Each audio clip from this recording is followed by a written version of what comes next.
Nastavljamo dalje, dame i gospodo, sa konferencijom. Na redu je naša naredna sesija. Kompanije širom sveta suočavaju se sa ozbiljnim preprekama u svom rastu i razvoju. Nedovoljan broj tehničkih stručnjaka, na prvom mestu programera, stvara ozbiljan problem kompanijama koje se nadmeću u globalizaciji i digitalnoj ekonomiji. Time se usporava rast tih kompanija, ograničavaju se njihovi i prihodi i profiti, stvara se kriza u svim funkcijama organizacije. Koje su to strategije i metode koje kompanije moraju preduzeti da bi preživele i ostale tržišno konkurentne, saznaćemo u našem narednom izlaganju. Pozivam gospodina Benjamina Rušina, osnivača i generalnog direktora We Are Developers, najveće digitalne zajednice programera na svetu, da nam se pridruži, a sa njim će razgovor voditi Katarina Popović, IT preduzetnica i osnivač Pitch Beach treninga za javni nastup.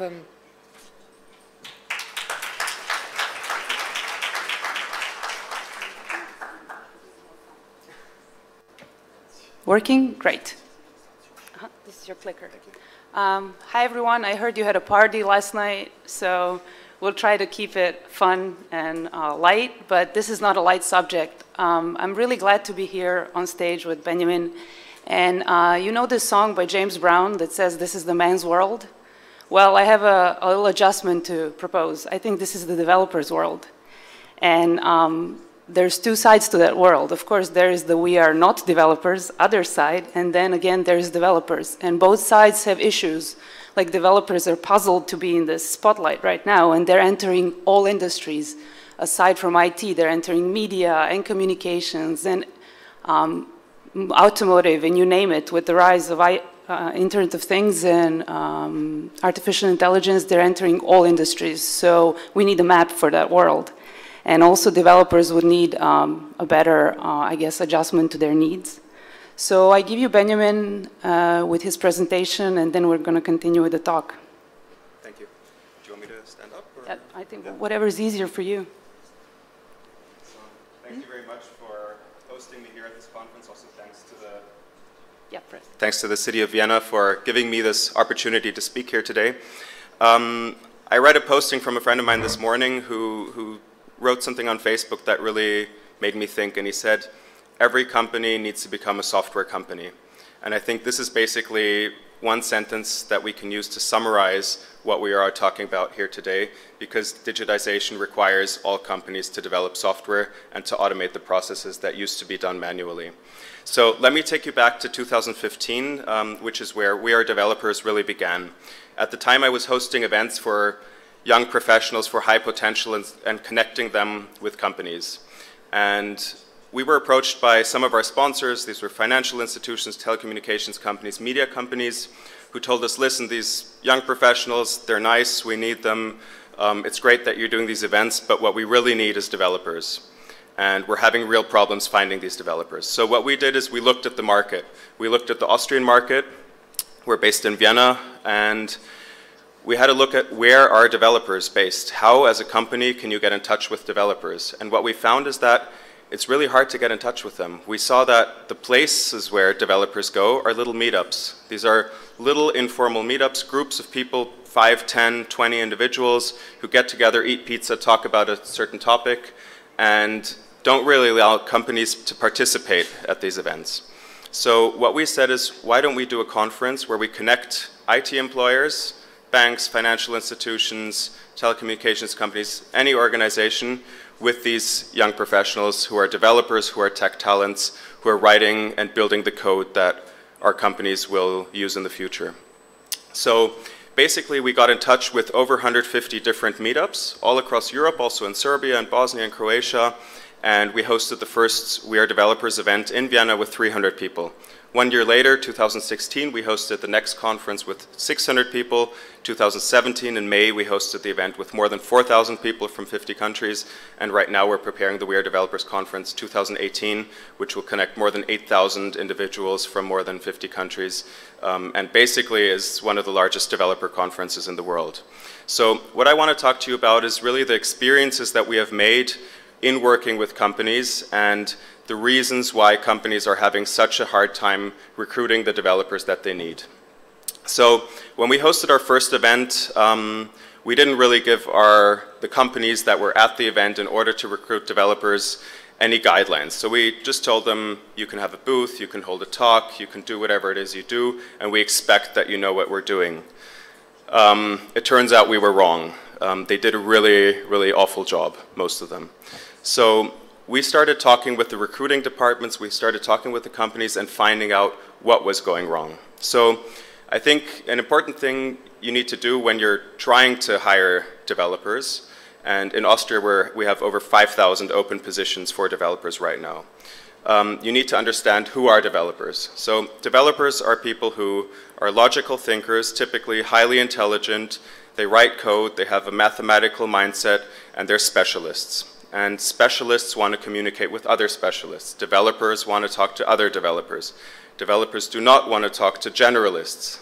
Generalists are recruiters, marketers, people who are not developers.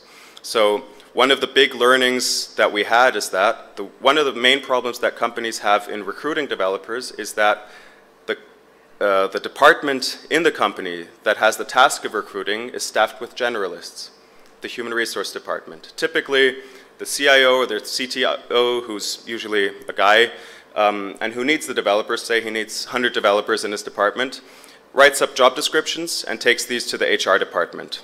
He gives it to the generalists and tells them, do the job, get me these 100 developers. So he gives it to people who don't understand a target group. It's kind of like being a brand manager and not understanding the target market you're dealing with. And this is kind of where the whole problem starts. The problems that we had was, for example, we met with the chief human resource officer of one of the largest financial institutions in Europe. And he said, tell me, what do you think my problem is? And we said, listen, your job descriptions are not tailored to developers. You have a big wish list of skills that no developer will ever fulfill. You have a website that's not tailored to developers. You don't have an employer brand that's tailored to developers. You don't have IT specialists in your recruiting department who understand who they're dealing with. Yeah? So a huge amount of problems that were basically trickling down from the board level with the lack of a chief human resource officer who really understands the target group he's dealing with, all the way down to budgets, to the wrong staff in the wrong departments, and to the lack of budget for marketing campaigns in order to target this group. So in working with several hundred companies in the last years, we've learned a lot of stuff about how companies need to address developers, how they need to work with them, and how they need to set up the structures in order to attract and also retain developers for their companies. And we started to, can we have the slides, by the way? And we started to really look at what motivates developers and how they go about when looking for employers. And this is basically one of the first things that we found is that 10% of the developers we're trying to hire are actively looking for a job.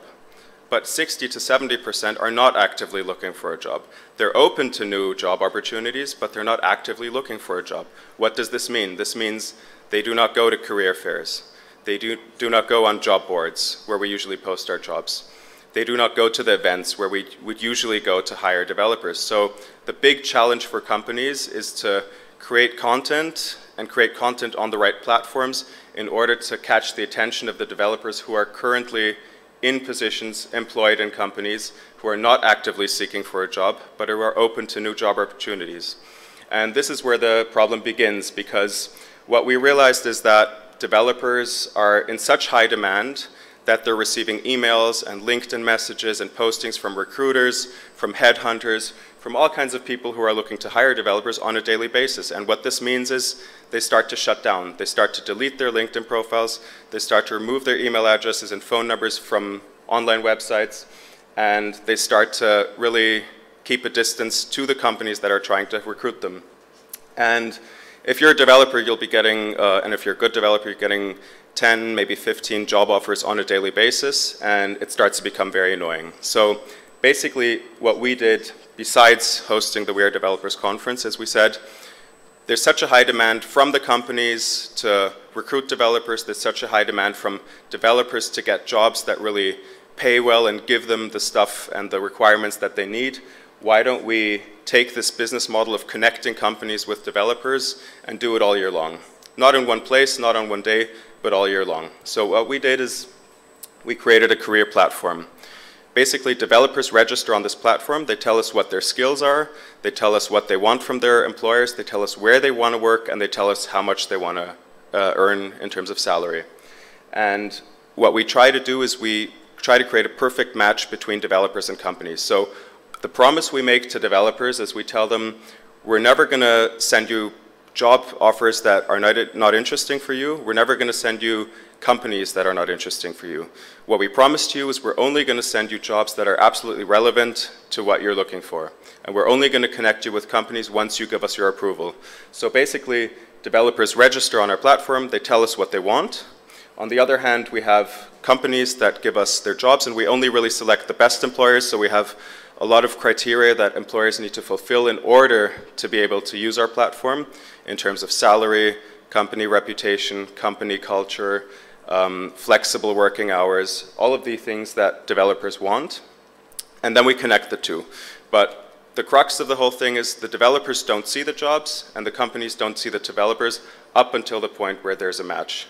And I think what I'm going to be talking about with Katarina is basically how companies should go about in hiring developers and really finding the people they need in order to create the digital business that they're working in. And just to give you an idea of why this matters so much, it's not just a recruiting problem, it's not just a staffing problem, it's really a topic of opportunity costs. So the question that a company needs to ask itself is an investment in recruiting developers more expensive than the opportunity cost of not having developers? I had a meeting with the board member of a large Austrian corporation last week, and they're building a new business unit. And this business unit, by 2020, is supposed to make 4 billion euros in revenues. It's a lot of money. And in order to build this business, they need developers. They need several hundred developers, and they don't have them, and they don't have a clue how they're going to get them. I had another meeting with a big tech company last week, and the managing director said, you know, right now we have 50 open positions. I could put 50 people in my projects right now working with my customers. I'm losing a 2-digit million revenue sum from now until December. So this just shows how dramatic this is, because it's really a business killer if you don't have the developers you need. And now I'm really looking forward to talking about what companies can do in order to change this. Thank you.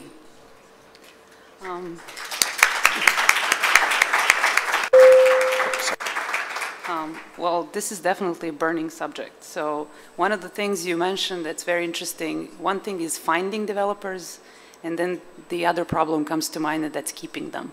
So let's open the discussion with that sensitive issue. So this is basically a topic. You're stealing my mic. Should I take it? Okay.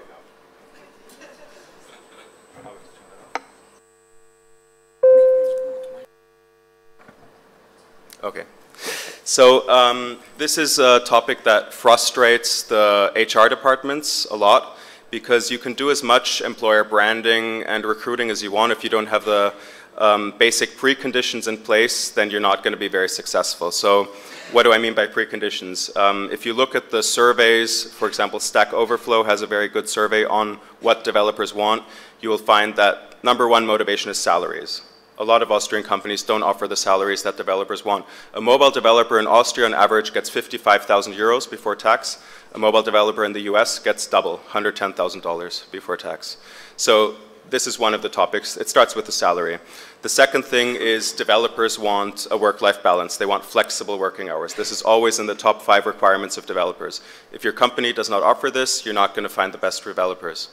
Developers want to be challenged. So, of course, if you're working for a company like a railway company or a postal company, more of an old school business, you're not going to have the very challenging projects that a company like Google or Facebook will offer you. But what you can do is you can offer a 20% space in terms of basically companies have this 80-20 rule. Google has it, a lot of other companies have it, where you give the developer 1 day per week or 20% of their time where they can work on exciting, new, challenging projects.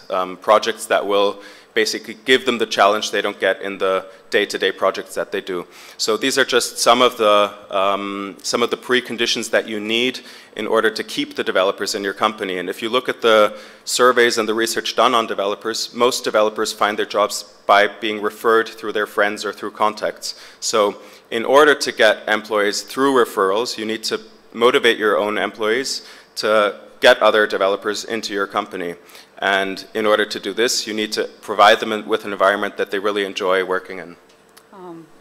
Thanks. I see and I think that there's a lot of people from media in the audience, and what I also witnessed working in advertising is that developers are entering industries that are not really developer friendly. Let me put it that way. So what are the skills that, for example, the people on the other side, for example, media, advertising, creative industries would need to develop, and also what developers need to do to kind of like be a better fit, because we cannot live without each other, obviously. So how to kind of like bridge that problem?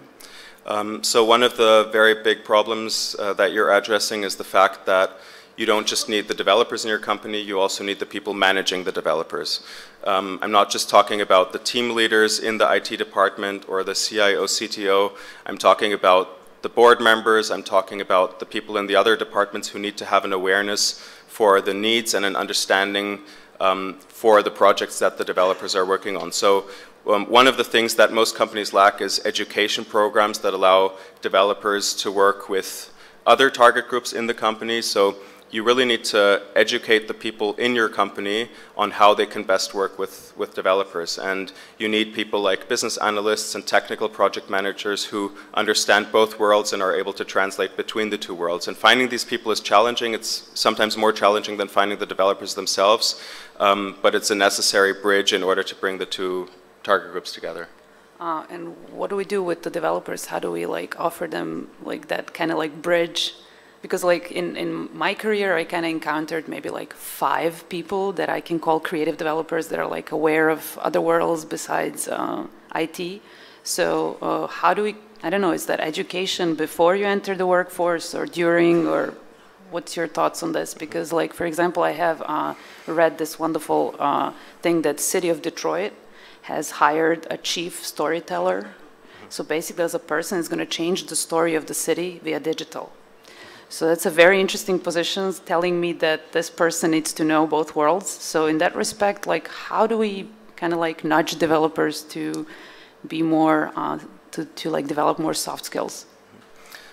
So I think in order to, education is definitely something you can do. Offer in-house trainings, or in order to provide developers with more social skills so they will be more attuned to working with other target groups. If you look at the research done on developers, one of the biggest challenges they face is working with stupid people, or working with people who do not understand them. So basically an understanding from the other side is necessary as a precondition in order to get developers to also appreciate the other side. I think you need a good mix of people, and you need to specifically recruit developers and specialists who already have the skill and the ability to translate between both worlds. Then you can start to educate your own workforce. Right. Whenever I spoke to people hiring developers, they usually tell me, oh, they're spoiled. So I don't know how many of you in the audience think that developers are spoiled, but I think there is a big misunderstanding, and we were talking about it, that their price is getting higher. They're in such big demand that they can basically dictate the whole work environment. Like they are changing companies just by like asking for certain things, and that's like you were mentioning that that's good and bad at the same time, because we're not really sure are they doing themselves a favor or not. So what do you think about that? Where's that going to go? I mean, the fact that there's much higher demand than supply of developers has led to the fact that companies are spoiling developers, and they're competing in terms of how much they can spoil developers. So obviously the easiest way to spoil them is to pay higher salaries, especially companies who have a weaker brand image and weaker employer brand. We're talking about companies from the more traditional sectors. They're forced to pay more. It's kind of like money for the pain that the developers have to endure for the fact that they have to work on old school projects with old school code and old school people. But I think, yes, definitely, developers are spoiled because we're throwing money at them, we're throwing benefits at them, we're pretty much forced to do whatever they want in order to get them in our companies because the opportunity costs of not having them are so high. And we talk to recruiters who are really frustrated by the fact that their companies don't offer the structures that these developers need. Yeah. So I think they're in a position to demand more than other target groups. And why not? It's their right. We need them. We depend on them. And every company that's not able to get the developers, the amount of developers and the quality of developers on board in the next couple of years will be dead very soon. All right, so we're definitely dealing with superstars and there's nothing to do about it. We just have to face it. But the thing is, you were mentioning, aside from this, of course, joke about superstars, you were mentioning the strategic hiring. I find that to be very interesting. Like, do we react to a need? Like, okay, I need this application, I'm going to hire a developer. That would be like a regular reaction to hiring. But then again, there's this strategic hiring, like what's going to happen with my company in the next 10 years? And what kind of talent do I need for that? So can you touch up on that as well? Last week or 2 weeks ago, Andreas Streichel, the CEO of Erste Group, who by the way are hiring 5,000 developers, they have 5,000 open positions and have filled 500 in the past months. He talked a lot about how artificial intelligence will dominate our economy, how jobs will get lost, how companies will transform. And if you ask CEOs of any kind of company whether they see themselves as a software company, you'll probably get a surprised face. This is not, the standard that the CEO really sees his company as a software company rather than a bank. So I think that's really where the crux lies. You need to realize that most companies have not set the preconditions and have not prepared to be a software company, and that's why what's happening in the recruiting departments is very short-term recruiting activities. Basically, CIO or CTO comes and says, here I need 200 developers in the next 3 months or by the end of the year, and then the HR department has to start running a marathon. Right. And this is not the way it should be. Recruiting should not be just the imperative of the HR department, it should be the imperative of every big leader in the company, and it should be something that's strategic. So companies need to start to think in the future and think about which employees, and especially developers, will they need in the next years and prepare this now. And that's the reason why most companies are just doing short-term recruiting rather than strategic recruiting that will bring them forward in the long run. Thanks. I think we need to wrap up. I would like to go back to make a full circle with the sentence you began with, and that is that every company needs to become a software company. I know that sounds very drastic, but it's actually quite true, as we've seen here. So I would also like to invite the questions from the audience, because I believe there are some. So just ask us. Ja ću se ovde takođe pridružiti Katarini i Benjaminu, da i slažem se, juče je jedan od zaključaka bio da svaka kompanija mora da ima ozbiljan razvoj softvera, a gospodin Robert Čoban je rekao malo pre da želi da postavi jedno pitanje, pa ćemo prvo njemu da damo. I javio se i kolega. Da, naravno. Hi, I'm Daniel. Nice to meet you. That's me. How many private faculty has in Austria who is dedicated to create developers? You're talking about educational institutions? Yeah. It's an interesting topic. We have around 5 large educational institutions. These are universities of applied sciences and universities or technical. Do you have a private? We have several private institutions, but I think you're asking the wrong question, because if you talk to companies and if you talk to the companies who are seeking developers, they don't care whether the developers have been to an educational institution, where they have gone to university or to a university of applied sciences. They're looking at the skills and not whether they've been at a university. But logically, if a market needs developers, Yes. this big company maybe should invest in private university who will make developers for them and they can choose. Yes. I fully agree, but I don't think that these institutions should be private universities. I think these need to be a new form of educational organization that allows for much faster programs that don't necessarily take 3 years or follow the Bologna system, but that take 3 months, 6 months, 1 year in order to really staff the organizations. Some education. Yeah. So, making a Solor. I'm sorry. Odlično, hvala lepo. Robert ima jedno pitanje. Hi, as we know, there is a population of about 100,000 Serbian people, Serbian diaspora in city of Vienna. I'm interested in what is your experience with this Serbian community, or let's say community of people of former Yugoslavia, how they are in contact with these new technologies when developing, because people here in Serbia, we think that it is prejudice that the people from Serbia or former Yugoslavia, they are mainly in some kind of, I don't know, building constructions, jobs or something like that. What is your experience? It can be interesting. Yeah, so thanks for the question. 1/4 of the participants at our conference come from the CE region. So I think about 5 to 6% of our participants come from Serbia, which was last year about 200 participants. I myself have 15 employees based in Sarajevo in Bosnia, and I also have Serbian employees working for us. What we are telling the companies we're working with is that this is a huge opportunity for them, and they know it. We know that there's a lot of talented developers in the region here. We don't really care whether they've been to a university or not. As long as they have the skills we need, we're open to hiring them and bringing them to Vienna. And as I said, at the moment we have over 5,000 open jobs in Vienna for developers. So the problem that the companies have is that they're not really actively hiring across the border. That's something we're trying to solve through the activities that we do.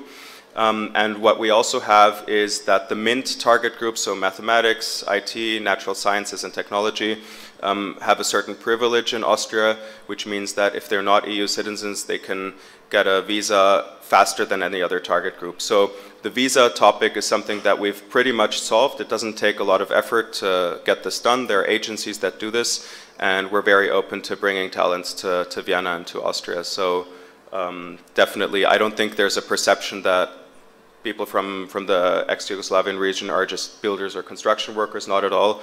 I think the companies know that we have a lot of talented staff here, and it's definitely one of the keys, one of the solutions to really solving the lack of developers we have in Austria, hiring people from this region.